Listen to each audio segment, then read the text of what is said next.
Are we all charged with our energy? Hopefully those of you driving are still driving safely down the road. So now I want to spend some time kind of diving into the earth element, because as you know, that's the time of the year we're in right now. And the first thing I wanted to do was share the paramita of the earth element. That's kind of a thing that I'll do in every sync. And the paramita, if you don't remember, is one of the life practices in Tibetan Buddhism. Things like generosity, perseverance, ethics, patience, meditation, and wisdom. So I don't have this one memorized, so I'm going to read this one. So the paramita for the earth is generosity. So I'm going to read this. So this paramita is the enlightened quality of generosity, charity, giving, and offering. The essence of this paramita is unconditional love, a boundless openness of heart and mind, a selfless generosity and giving, which is completely free from attachment and expectation. From the very depths of our heart, we practice generously offering our love, compassion, time, energy, and resources to serve the highest welfare of all beings. Giving is one of the essential preliminary steps of our practice. Our giving should always be unconditional and selfless, completely free of any selfish desire for gratitude, recognition, advantage, reputation, or any worldly reward. The perfection of generosity is not accomplished simply by the action of giving, nor by the actual gift itself. Rather, the true essence of this paramita is our pure motivation of genuine concern for others, the truly generous motivation of the awakened heart of compassion, wisdom, and love.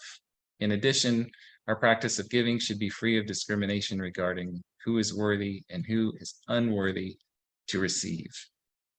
So that's really the gist of the paramita. It goes on more, but that's really the essence of it. And I know we don't have a lot of time today, so I want to get to the main points. But really the essence of it, as the paramita states, is that genuine concern for others. And naturally, that's going to allow us to connect with each other. But what I like to do with the paramita is I like to extend them a little bit. In my book, I talk about ways that we can help and heal others with the paramita. And so for the earth element, having that concern is obviously fundamental, and it helps connect us to other people and share our gifts and be generous. But really, what's also important is having an intention to see that person connecting with their higher self, that person that we're trying to help, seeing that person really connect with their true self and become genuinely happy, genuinely peaceful and fulfilled. And in a way, it's kind of a selfish giving in that respect, or a selfish intention, because really we want other people, the people that we're giving to and the people that we're concerned for, we want them to really reach their highest potential, because part of the earth element, as I'll talk about, is knowing your value and knowing your gifts. And so everybody has a special gift to share, and they can really only do that when they're reaching that level of happiness and a high energy level and contentment and peace and joy and all the good things, and that connection with their higher self. So not just having a concern for others, because you can sometimes fall in the trap of just like commiserating with other people. And in that respect, sometimes you can get an energy boost from that when someone's telling you their story and you connect with them, and you might feel a temporary, lift in your energy. But ultimately, what we want to do is raise that level to that intention. So again, just intending for the best for that person, for real, true happiness. So that's the paramita and the extension on the paramita. And then I just want to kind of go over the other strengths of the earth element, because that's where we are right now. And just first and foremost, physically speaking, really, or just from that level, ground level, the earth element is really stable and grounded.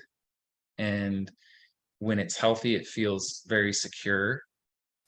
It has a really strong sense of trust and empathy.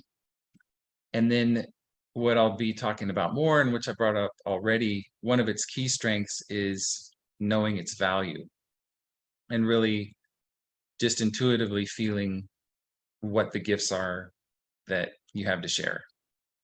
And also seeing that in other people. So being able to, through that concern that the earth element exhibits, establishing that connection and building community, so much virtue comes out of that, so many positive traits. Because in connecting with all the diverse members of your community, you facilitate this ability to integrate and to bring people to consensus and be a peacemaker. So that earth element is really strong in that community sense. And then some of the kind of lower energy tendencies of the earth element, when it's out of balance, it's just basically the opposite.